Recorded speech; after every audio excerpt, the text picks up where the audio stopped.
반갑습니다. 저는 청년부 섬기는 근교준 목사입니다. 오늘부터 요나 시리즈가 시작이 됩니다. 요나서, 혹시 내가 요나서에 대해서 들어본 적이 있다 하는 분 약간 손 들어서 표현해 주시겠어요? 아니면 나는 지금 요나를 처음 들어본다 손. 어떤 거죠? 중간 뭣도 있나요? 요나서는요, 교회 학교를 다닌 사람들은 좀 그래도 알 법한 얘기입니다. 왜냐면 교회 학교에서 진짜 인기 많은 얘기 중에 하나예요. 순위로 따지자면 다윗과 골리앗하고 요나는 거의 1, 2위를 다투는 정도의 인기를 가진 이야기입니다. 그 이유는 아주 되게 간단한데요. 사진 한번 보여주시죠. 첫 번째 사진. 네. 이게 바로 요나가 이제 교회 학교에서 배우는 요나는 이런 느낌이에요. 큰 물고기가 나오고요, 요나가 물고기 뱃속에 딱 들어갑니다. 그리고 다음 페이지 보여주시면요, 네, 그가 물고기 뱃속에, 저게 물고기 뱃속이에요. 물고기 뱃속에서 기도도 하고, 물고기는 요나를 막 니느웨에 데려다줘요. 지금 이 그림 보시면 아시겠지만 물고기 뱃속이 뭐랄까 굉장히 코지하죠. 되게 아늑하죠. 이렇게 간접 조명도 하나 이렇게 딱 달아놨고, 뒤에 보면은 귀여운 여행 가방도 있어요. 보통 이렇게 표현해 놓는 것 같아요. 좀 뭔가 골방에서 기도하기 딱 좋은 장소처럼 물고기 뱃속이 표현되는 것 같아요. 이러다 보니까 인기가 많죠. 다른 예언서들에 비해서 그래도 좀 덜 무겁기도 하고, 그리고 아이들이 좋아할 요소도 되게 많습니다. 그래서 초등부를 다닌 청년들은 요나서를 보통 굉장히 귀여운 이야기로 기억하게 됩니다. 그런데 여러분, 성인이 돼서, 어른이 돼서 읽는 요나서는 조금 다릅니다.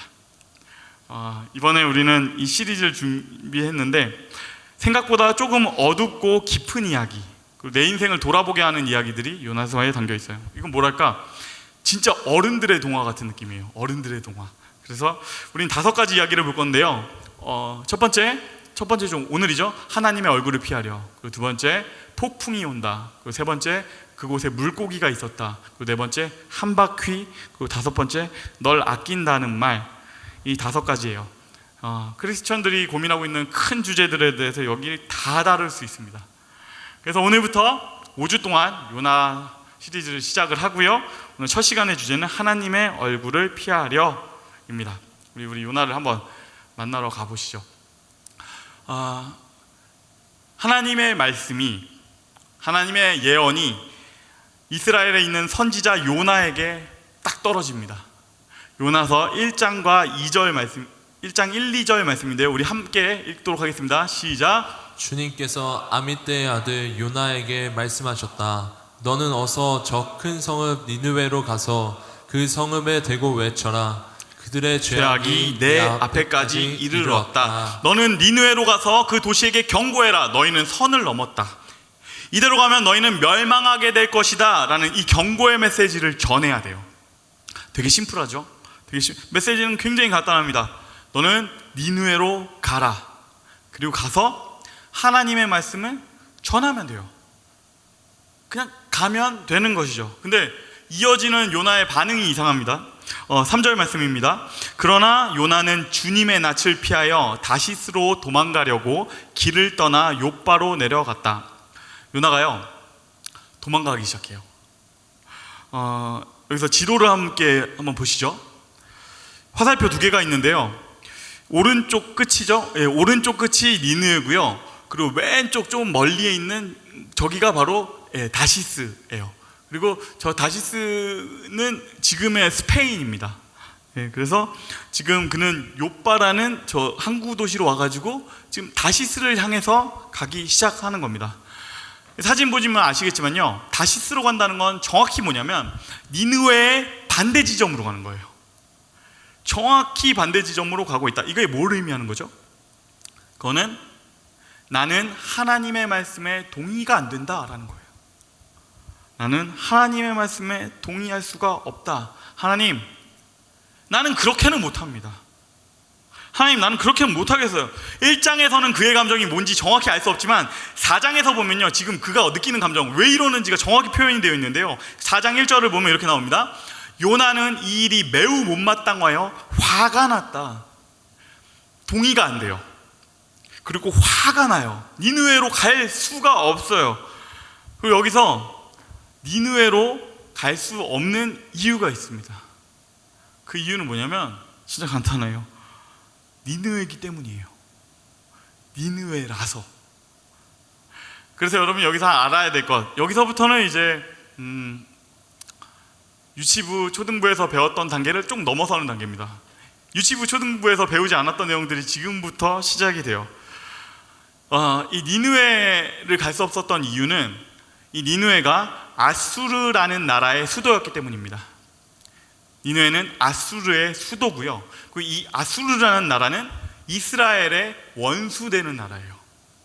결국에 이 역사를 쭉 뒤로 따라가 보면요, 결국에는 이 아수르가 이스라엘을 멸망시켜 버립니다. 그러니까 이 나라는 마치 조선과 일본 같은 그런 관계였던 것이죠. 그리고 이 아수르가요, 아주 잔혹한 제국입니다. 역사상 여러 가지의 제국들이 툭툭툭 나오는데 그 안에서도 가장 잔인하게 통치하고 가장 잔인하게 전쟁했던 나라가 하나 있다 그러면 아수르인데요, 그들은 전쟁을 하면요 포로들의 살가죽을 다 벗겨버립니다. 그리고 저항하는 성이 있죠. 그럼 거기를 멸망시킨 다음에는 사람들을 다 죽여가지고 해골탑을 쌓았고요, 만약에 항복한다고 하더라도 그 안에 있는 왕족들하고 귀족들은요 코에다가 줄을 끌고 가서 목을 다 베어버립니다. 그리고 나머지 남는 사람들 어떻게 하는 줄 아세요? 그 사람들 전부 다 끌고 수천 킬로 바깥에 있는, 수백 킬로 바깥에 있는 데까지 강제 이주를 시켜요. 여기서 이 강제 이주라는 것은 그냥 단순하게 이사를 가는구나 뭐 이런 정도의 느낌 전혀 아니에요. 그건 진짜 말 그대로 짐승 끌고 가듯이 가는 거예요. 그 과정에서 뭐 그들이 뭐 제대로 보급을 해줬겠습니까? 아니면 뭐 무슨 뭐 제대로 된 시설을 뭐 갈 때 자는 텐트를 쳐줬겠습니까? 그런 거 없어요. 그러니까 가는 도중에 일단 한 30-40%는 그냥 길에서 죽는 겁니다. 그리고 그렇게 막 끌고 가려고 그러면은 제일 문제가 되는 존재들이 있죠. 그게 누구죠? 애기들, 어린이들. 걔네들은 이제 그 과정에서 걸리적거리니까 그 사람들은 바위에 내던져서 죽여버려요. 아수르는 이런 나라예요. 이런 나라니까 지금 요나가 안 가는 겁니다. 동의가 안 되는 거예요. 그리고 이 요나라는 선지자는요 마치 뭐랄까 안중근 의사 같은 애국자 캐릭터예요. 제가 그가 왜 안중근 같은 캐릭터인지에 대해서 여기서부터 한 장 넘게 설명을 쫙 적어놨는데, 설교를 미리 들어봤던 제 아내가 말했어요. 오빠 그만 나 요나 시리즈 듣기 싫어졌어 라고. 그래서 그건 뺐어요. 하지만 이 상황은요 마치 그런 거예요. 안중근 의사에게 갑자기 하나님의 말씀이 떨어져서 너는 가서 지금 일본 제국의 도쿄에 가서 경고의 메시지를 전해라. 너희는 이대로 가면 망한다. 이거를 하라는 그런 상황인 거예요. 이런 상황이니까 절대 못 가게 있는 겁니다. 하나님, 왜 대체 저 끔찍한 제국을 그냥 망하게 두지 않으세요? 왜 경고를 하고 왜 기회를 주십니까? 동의가 안 되는 거죠. 왜 그렇게 하시냐? 그냥 경고하는 것도 없이 그냥 망해버렸으면 좋겠어요. 너무 끔찍한 나라니까. 하나님, 이건 좀 아니잖아요. 이건 정의도 아닌 것 같아요. 하나님, 이건 좀 아니잖아요. 거기에다 또 하나 드는 생각은, 하나님, 이 말씀을 굳이 전하더라도 저는 아니죠. 다른 선지자들 많잖아요. 하나님, 제 캐릭터 뭔지 아시잖아요. 하나님, 저 안중근이에요. 저 애국자예요. 모든 사람이 그렇게 알고 있어요. 근데 저를 왜 거기로 보내세요? 저는 안 되겠습니다. 그래서 그는 떠납니다. 그래서 지금 그가 니느웨에서 가장 먼 곳 다시스를 향해서 도망을 갑니다. 우리도 그럴 때가 있어요. 우리가 그럴 때가 있죠.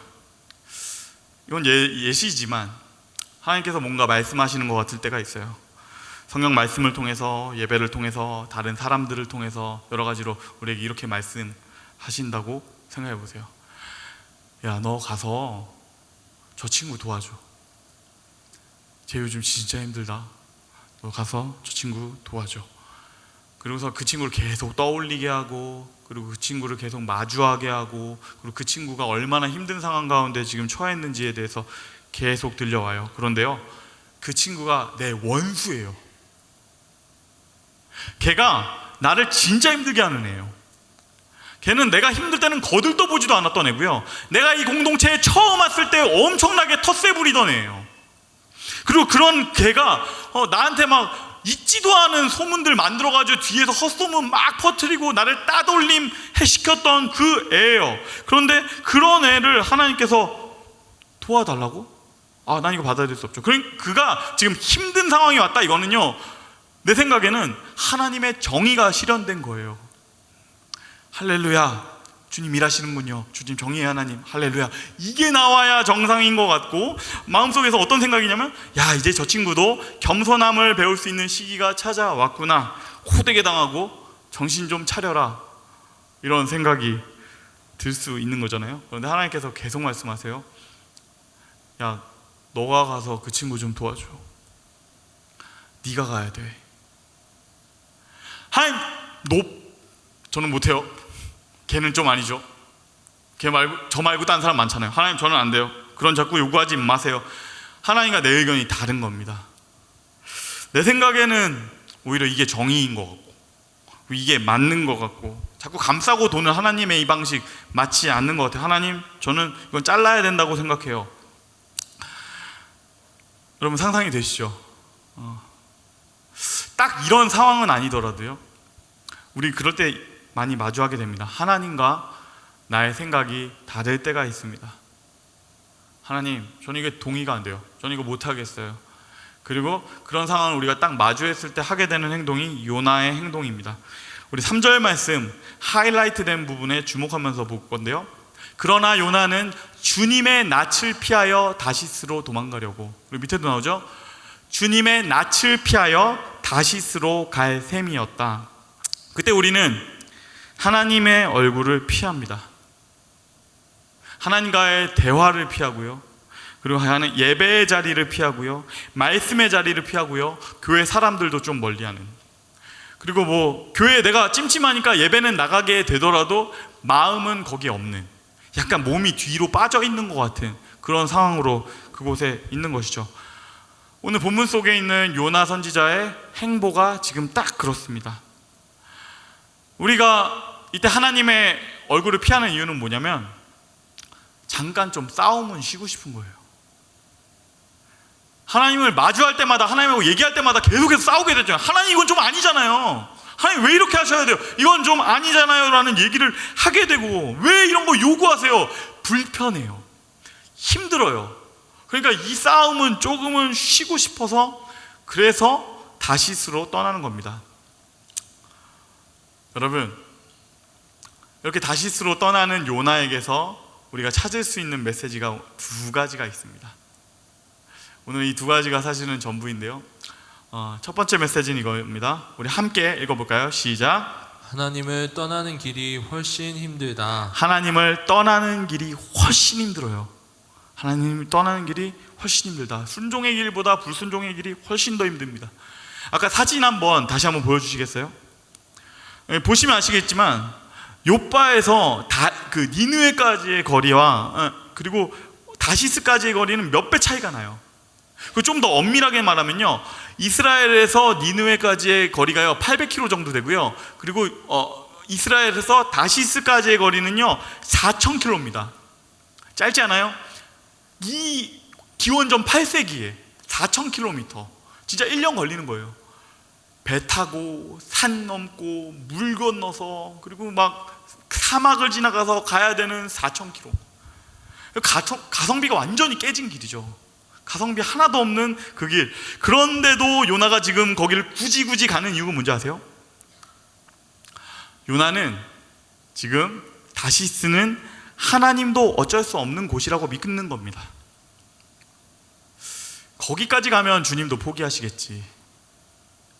내가 다시스까지 가 있으면 적어도 나 말고 다른 선지자 쓰시겠지, 이런 생각을 하게 되는 거예요. 그러니까 그 고생을 하면서도 다시스까지 가요.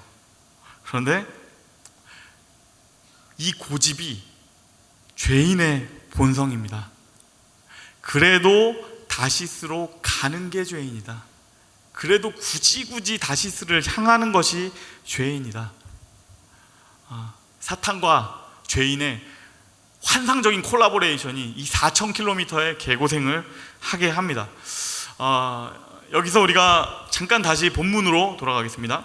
그는 다시스로 가려고 항구 도시 요바로 갑니다. 여기서 4절 말씀 하이라이트된 부분을 함께 보시죠.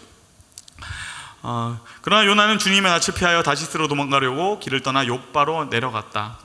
마침 다시스로 떠나는 배를 만나. 마침 다시스로 떠나는 배를 만나. 이 표현이 기가 막히죠. 그런데 거기에 마침 다시스로 가는 배가 있었다. 고대에는요 그렇게 정확하게 배편이 있는 게 아니에요. 이 KTX가 아닙니다. 7시에 막 출발하고 이런 정해져 있는 것도 아니고요. 그리고 그렇게까지 먼 거리를 가는 배가 있다는 것은 굉장히 운 좋은 일이에요. 근데 거기에 가보니까 마침 배가 딱 한 척 있는 거예요.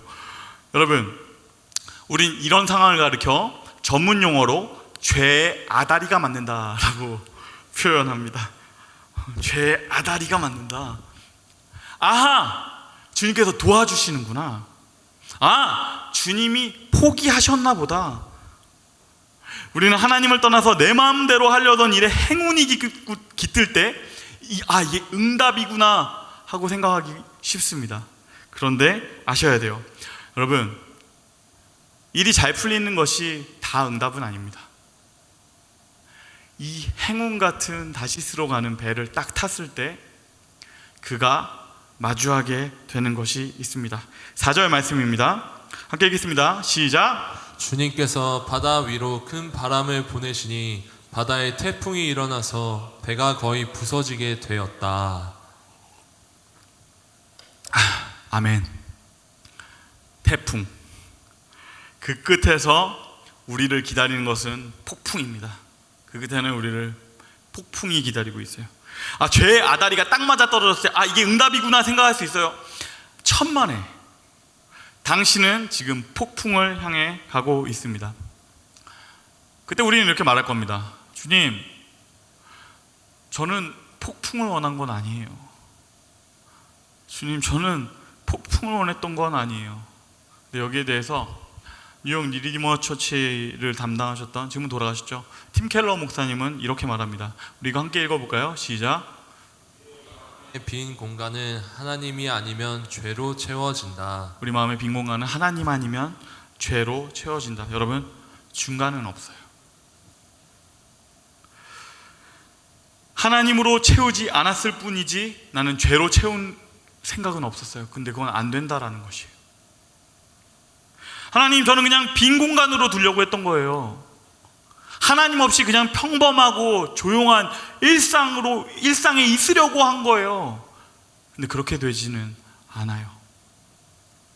우리의 마음의 빈 공간은 하나님이 아니면 죄로 채워진다. 이것이 죄인의 한계입니다. 하나님을 떠난 죄인은요, 결국에는 하나님을 떠나서는 그 폭풍을 만나게 됩니다. 그리고 이 폭풍 앞에서 우리는 한 가지 질문을 하게 되죠. 이 질문이 오늘의 핵심 메시지예요. 우리 함께 읽겠습니다. 시작. 요나의 문제는 무엇이었을까? 요나의 문제는 뭐였을까요? 요나가 뭘 잘못했을까요? 어떤 사람들은 요나의 고집이 문제였다라고 말합니다. 어떤 사람들은 그의 불순종이 문제였다라고도 말합니다. 많은 신학자들이 이 부분을 지적하기도 해요. 이것도 완전히 틀린 것은 아니에요. 그렇지만 그것보다 근본적인 문제가 있습니다. 그것보다 근본적인 문제, 그것은 바로 요나의 문제는 하나님과의 대화를 멈췄다. 거기에 있습니다. 하나님과의 대화를 멈췄다. 다시스는 바로 그런 곳입니다. 하나님과 대화하지 않는 자리, 하나님과 만나지 않는 자리. 우리는 처음에 그런 생각은 아니었어요. 근데 그곳으로 가게 돼요. 다시스, 그곳을 향하기 시작할 때 하나님과의 대화를 멈췄을 때 그곳에는 폭풍이 찾아옵니다. 우리는 그럴 때 가면서 얘기하는 거죠. 다시스로 향한다는 건 뭘 의미하죠? 하나님, 잠깐만 내 인생에 개입하지 마세요. 하나님, 잠깐만 저 좀 그냥 내버려 두세요. 이 이야기를 하는 것이죠. 그렇지만 7살 아이가 모는 차는요, 반드시 문제가 생깁니다. 죄인이 잡은 핸들은요, 반드시 사고가 납니다. 이것이 죄인의 특징이에요. 하나님을 떠났을 때 우리는 문제가 생긴다. 다시세는 반드시 폭풍이 있다. 그리고 거기에 이어지는 게 있습니다. 거기에 이어지는 것은요, 영혼의 깊은 잠입니다. 이건 다음 시간에 이야기할 부분이지만, 요나가요, 배에 타서 폭풍을 만났는데 그 폭풍 속에서 요나가 잠을 자는 장면이 나옵니다. 여러분, 폭풍이 왔는데 잠자는 게 말이 됩니까? 어떻게 잠을 자요? 난리가 났는데 어떻게 잠을 자요? 그런데 그 일이 일어나요.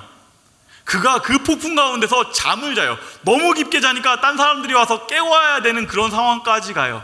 이건 뭘 의미합니까? 기도조차 할 수 없고 하나님을 알아볼 수도 없고 내 영혼의 침체기에 침체기로 들어가는 그 영혼의 깊은 잠, 그 바닥까지 가는 그 잠 가운데로 우리는 가게 된다라는 것이에요.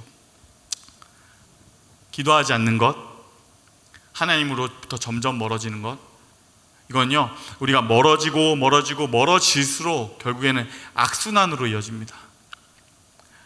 멀어져서 더 하나님께로 갈 수 없고, 그리고 더 멀어지니까 더 하나님께로 갈 수 없고, 이게 빙글빙글 돌아가기 시작해요. 하나님으로부터 멀어진 내 자신이 부끄러워서 더 멀어지게 되는, 뭐 이런 것이죠. 어차피 이렇게 된 거 끝까지 가야지, 이제 와서 무슨 기도를 해. 내가 교회 안 나간 지가 벌써 1년인데 이제 와서 무슨 교회를 가, 거기를 어떻게 내가 가, 이렇게 돼요. 신약 성경에 보면 그런 사람이 있죠. 베드로. 그가 예수님을 부인하고 떠났을 때 그에게 하나님께서 딱 3번의 다구는 소리를 통해서 네가 하나님을, 말씀하셨던 그 예수님을 배신하고 떠나고 있어라고 알려주시는 그 순간에요, 그가 그때 회개하고 주님께로 갔어야지만 가지 못하고 멀어졌을 때 점점 멀어져서요, 나중에 무슨 생각을 하게 되냐면, 회개가 아니라 나는 원래 그냥 어부였는데 난 바다로 갈래, 나 원래 그런 사람이잖아, 나 어부 될래 하고 거기까지 가요. 그곳까지 예수님께서 굳이 찾아오신 놀라운 은혜가 있어서 그가 돌아오긴 했지만, 원래는 그냥 그렇게 해서 거기로 어부로 끝나는 인생이 되는 게 맞는 겁니다. 영혼의 깊은 잠, 침체기가 이런 식으로 옵니다. 그리고 이 결말을요, 사탄은 가장 원했던 결말이에요. 이렇게 되길 바랬던 거죠. 그래서 딱 그 상황에 드디어 마주하게 됐구나. 그러나 여러분, 이런 결말은 아니죠. 이건 요나가 원했던 것도 아니고 우리가 원했던 결말도 아니에요. 이런 식으로 결말나는 거는 아니죠. 그럼 우리는 어떻게 해야 했을까? 우리는 어떻게 해야 됐을까요? 답은 간단합니다. 그 답은요, 싸워야 했다. 싸워야 했다. 하나님, 이건 이해가 되지 않습니다. 하나님, 왜 저예요? 왜 이렇게까지 몰아붙이시는 거예요? 하나님, 왜 이렇게 하시는 거예요? 라고 싸워야 돼요. 하나님과 치열하게 다투고 치열하게 싸우면서 기도해야 돼요. 다만 어디에서? 하나님께서 말씀하셨던 그 자리에서, 다시스로 가는 것이 아니라 그 자리에서. 하나님, 도저히 나는 이해가 되지 않아요. 하나님, 저를 이해시켜 주세요. 계속해서 싸워야 돼요. 구약의 믿음의 사람 야곱은 이 싸움으로 유명한 사람입니다. 정말 그는 끝까지 싸웠습니다. 그는 밤새도록 끝까지 그 자리를 지키면서 싸웠습니다. 하나님, 저 이해시켜 주세요. 하나님, 제 마음을 알아주세요. 하나님, 왜 이렇게 하시는 거예요? 여러분, 그 기도가 우리에게 필요합니다. 청년들에게는 특별히 그 기도, 그 신앙이 필요합니다. 여러분에게 왜 그 기도가, 그 신앙이 필요하냐면, 여러분 아직 하나님 경험하지 않았기 때문이에요. 제가 말하는 이 경험은 한두 번의 경험이 아니에요. 권사님들, 장로님들, 인생을 길게 사셨던 40대, 50대 어른들은요, 이 싸움을 한 번, 두 번, 세 번, 100번을 한 분들은요 달라요. 그들은 하나님이 어떤 부분인지를 알아요. 그래서 마음 가운데 하나님 왜 이러시는 거예요도 있지만요, 그 수백 번 하나님을 경험했던 게 있기 때문에 그분이 늘 옳았어. 그분이 늘 옳았어. 그리고 그 가운데 하나님, 내가 알지 못하는 하나님의 깊은 섭리가 늘 있긴 있었어. 그때도 내가 틀렸고 그때도 내가 졌었지. 이게요, 한 번, 두 번이 아니라 수십 년이 쌓여 있는 거예요. 그러니까 그분들은요, 때로는 순종할 수 있어요. 나를 꺾고. 그런데요, 20대는 아니에요. 지금 우리에게 필요한 것은 싸우는 신앙. 하나님, 대체 왜 이렇게 하시는 거예요? 내가 이해되지 못하면 하나님 이해시켜 주세요. 하나님, 난 잘 모르겠어요. 하나님, 이해시켜 주세요. 이 싸움을 해야 합니다. 그리고 그 기도가 우리의 청년의 신앙을 제대로 된 것으로 만들어 갑니다. 말씀을 맺겠습니다. 여러분, 때로는 신앙은 좀 괴로운 것이고 고통스러운 것입니다. 그건 우리가 죄인이기 때문이에요. 우린 그런 본성을 가지고 있어요.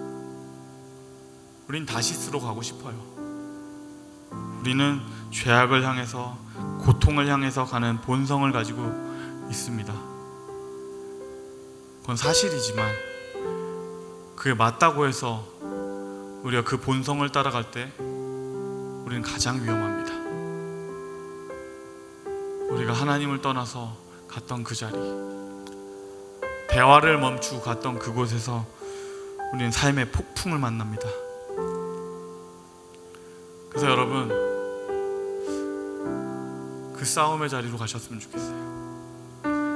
하나님하고 매일매일 대화하고 때로는 싸우기도 하는 그 삶,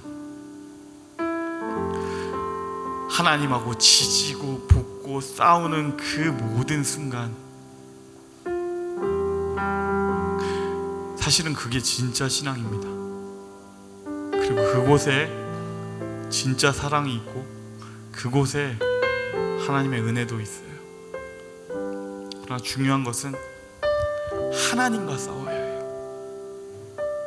하나님과 싸워야 해요.